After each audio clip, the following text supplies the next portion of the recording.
அனைவருக்கும் அன்பான வணக்கம். இன்றைக்கி நம்மளோட தித்தியகம் தமிழ் சேனலில் இதழகல் என்ற இலக்கிய நுட்பத்தை பற்றி பார்க்கலாம். உதடுகள் ஒட்டாமலும் உதடுகள் குவியாமலும் வரும் பாடல்களை இதழகல் பாடல்கள் என்று குறிக்கலாம். நிரோட்டகம் என்ற பெயரும் இதற்கு உண்டு. நீர் என்றால் இல்லை என்ற அர்த்தம், ஒட்டகம் என்றால் உதடுகள் என்ற அர்த்தம். அதாவது உதடுகள் ஒட்டாமல் வரும் பாடல்கள் நிரோட்டக வகை பாடல்கள். இதற்கு எடுத்துக்காட்டாக சொல்ல வேண்டுமென்றால் யாதனின் யாதனின் நீங்கியான் நோதல், அதனின் அதனின் இளன் என்ற திருக்குறளை சொல்லலாம். இதில் உதடுகள் ஒட்டவில்லை, ஆனால் நோதல் என்ற இடத்தில் உதடுகள் குவிகின்றது. ஆனால் இதழகல் பாடல்களில் உதடுகள் ஒட்டவும் ஒட்டாது, உதடுகள் குவியவும் குவியாது. குறளில் கிட்டத்தட்ட 28 இதழகல் குறட்பாக்கள் இருக்கின்றன. அதில் ஒரே ஒரு உதாரணத்தை பார்ப்போம்.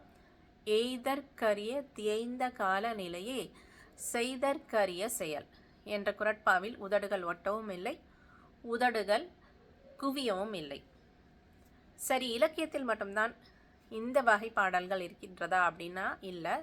திரைப்பாடல்களிலும் இந்த மாதிரியான இதழகல் பாடல்கள் இடம்பெற்றுள்ளன. உதாரணத்திற்கு திரு TR மகாலிங்கம் அவர்கள் நடித்த அமுதவல்லி என்ற திரைப்படத்தில் தன்னாலே தான் கெட்ட தந்தனா கலைஞனே தலையை கனத்திடாதே என்ற பாடலை அவர் பாடியிருப்பார்.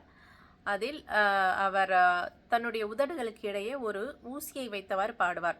உதடுகள் தொடாமலும் உதடுகள் குவியாமலும் இருக்கும் அப்படிங்கிறதுக்காக. இந்த பாடல் யூடியூப்ல இருக்க நீங்கள் போய் பார்க்கலாம்.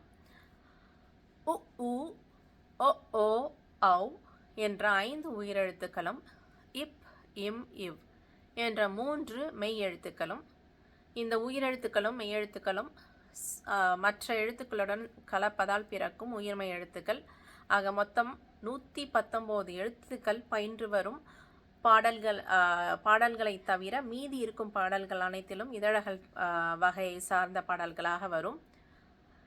இந்த மாதிரி சுவையான செய்திகளை நீங்கள் கேட்டு மகிழ நம்மளுடைய சேனலுக்கு சப்ஸ்கிரைப் பண்ணுங்கள். மீண்டும் அடுத்த காணொளியில் சந்திப்போம். நன்றி.